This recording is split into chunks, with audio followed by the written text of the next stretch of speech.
Good morning. Have a blessed day.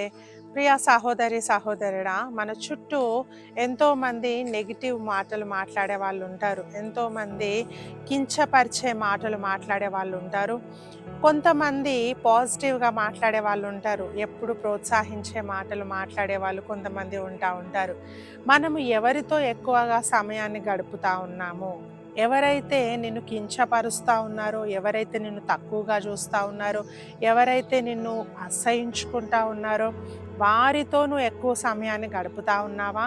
లేకపోతే నిన్ను ప్రోత్సహించే వారిని, నిన్ను బలపరిచే వారిని, నిన్ను దేవునిలో ఇంకా ఉన్నతంగా చూడాలని ఆశపడే వారితో నువ్వు స్నేహం చేస్తా ఉన్నావా? వారితో సమయాన్ని గడుపుతా ఉన్నావా? వాక్యం చెప్తా ఉంది, యోహాను సువార్త 10:10, దొంగ దొంగతనమును, హత్యను, నాశనమును చేయుటకు వచ్చును కానీ మరి దేనికిని రాడు. గొర్రెలకు జీవము కలుగుటకును అది సమృద్ధిగా కలుగుటకును నేను వచ్చి తిని మీతో నిశ్చయముగా చెప్పుచున్నాను. ఇక్కడ యేసు ప్రభు అంటా ఉన్నాడు, దొంగ దొంగతనమును, హత్యను చేయడానికి వస్తాడంట. అపవాది ఎప్పుడు కూడా మనల్ని మన దగ్గరికి ఎందుకు వస్తాడంటే మన జీవితాన్ని పాడు చేయడానికి, మనల్ని, మనలో ఉన్న సంతోషాన్ని చంపివేయడానికి వస్తాడు. హ్యాపీనెస్ని ఎత్తుకెళ్ళడానికి వస్తాడు. నీ నవ్వు ముఖమును ఎత్తుకెళ్ళడానికి వస్తాడు. నువ్వు సంతోషంగా ఉండడము అపవాదికి ఇష్టం లేదు.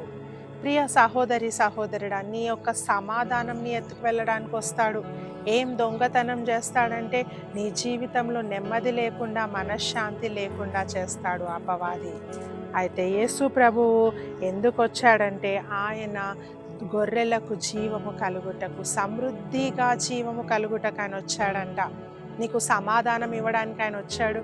నీకు నెమ్మది ఇవ్వడానికి ప్రభువు వచ్చాడు. నీకు సంతోషం ఇవ్వడానికి ప్రభువు వచ్చినట్లు మనం చూస్తూ ఉన్నాము. ఈరోజు నీ చుట్టూ ఎంతమంది అయితే నేను ఎంకరేజ్ చేస్తూ ఉన్నారో వారందరూ కూడా దేవుడు నీ కోసము నియమించిన మనుషులు అని నువ్వు ఎప్పుడు కూడా మర్చిపోవద్దు. అయితే అపవాది సంబంధులు ఎప్పుడు కూడా నిన్ను కించపరుస్తారు, నిన్నెప్పుడు డిస్కరేజ్ చేస్తారు, నిన్నెప్పుడు ఎదగనివ్వరు. నీ మంచి వాళ్ళు ఎప్పుడు కూడా కోరుకోరు. ఎవరైతే మిమ్మల్ని ప్రోత్సహిస్తారో, ఎవరైతే మిమ్మల్ని బలపరుస్తూ ఉన్నారో అట్టి వారితో స్నేహం చేయండి. మీరు జీవాన్ని పొందుకుంటారు, సంతోషాన్ని పొందుకుంటారు. మీరు ఆశీర్వాదకారకంగా అనేకులకు నిలబడతారు. అట్టి కృప దేవుడు మనందరికీ దయచేయను గాక. God bless you.